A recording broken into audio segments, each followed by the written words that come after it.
గరుత్మంతుడు తన తల్లి దాస్య విముక్తి కోసం పెద్దమ్మ కద్రువ కుమారులైన పాములకి అమృతం తెచ్చి ఇచ్చాడు. మరి పాములు ఆ అమృతం తాగాయా? ఈ వీడియోలో చూద్దాం. గరుత్మంతుడు కద్రువ కుమారులైన పాములకు ఇచ్చిన మాట ప్రకారం అమృతం ఇచ్చి తన తల్లి దాస్యం పోగొట్టుకుంటానని ఇంద్రుడికి చెప్పాడు. గరుడు కేవలం అమృతం తెచ్చి ఇస్తాననే మాట ఇచ్చాడు కాబట్టి ఆ తరువాత పాములు అమృతం తాగకముందే ఇంద్రుడిని అమృతం తీసుకుని వెళ్ళమని సలహా ఇచ్చాడు.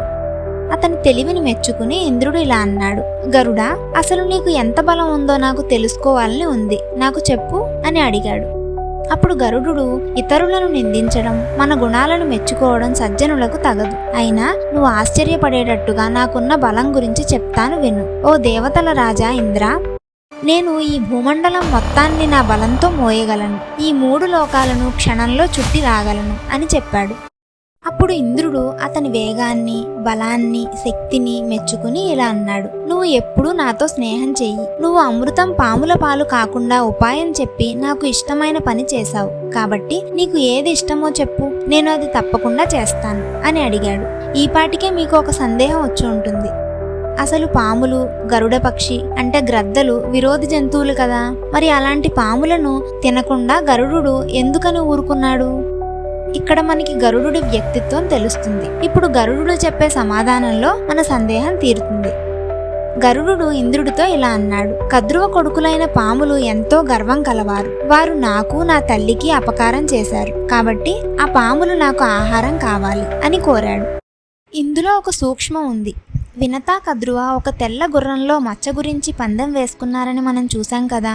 ఆ గుర్రంలో మచ్చ ఉంటే వినత కద్రువకు దాసి అవ్వాలి, లేకుంటే కద్రువ వినతకు దాసి అవ్వాలి.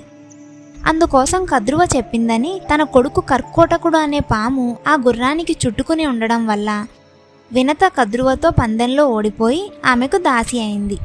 అలా ఒక పాము చేసిన చెడ్డ పని వల్ల పాముల జాతి అంతా కర్మ అనుభవించవలసి వచ్చింది. దుర్జనులతో స్నేహం ఎంత ప్రమాదకరమో దీనివల్ల మనకి తెలుస్తుంది.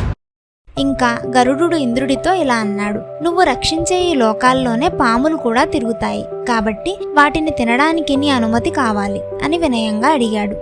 గరుడికి ఉన్న శక్తికి అతను కావాలంటే ఎవరి అనుమతి లేకుండానే పాములను తినవచ్చు. కానీ అతడు వినయం కలవాడు కాబట్టి ఇంద్రుడి అనుమతి అడిగాడు.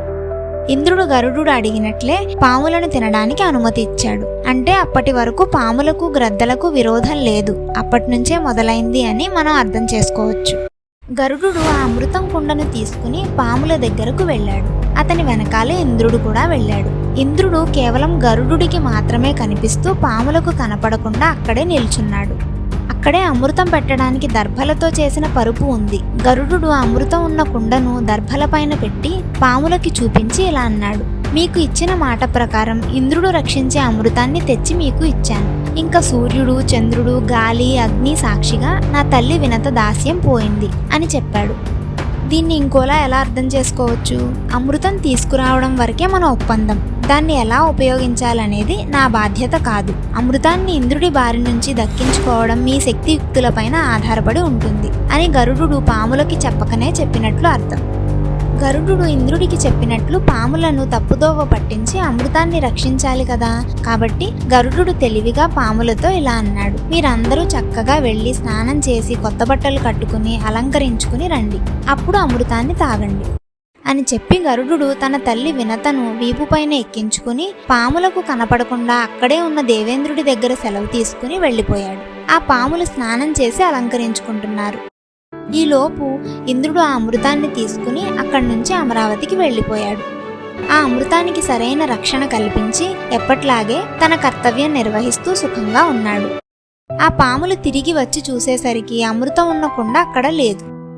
వారు అమృతాన్ని పెట్టిన దర్భలపైన ఏమైనా అమృతం ఉందేమో అని వాటిని నాకి చూశారు. ఆ దర్భల అంచులు పదునుగా ఉన్నాయి. అందువల్ల వారి నాలుకలు చీలి 2గా అయ్యాయి. అప్పటి నుంచి పాములకు 2 నాలుకలు వచ్చాయి. అమృతం పెట్టిన కారణంగా దర్భలు పవిత్రమయ్యాయి. ఆ విధంగా పాములు అమృతాన్ని ఉపయోగించలేకపోయారు.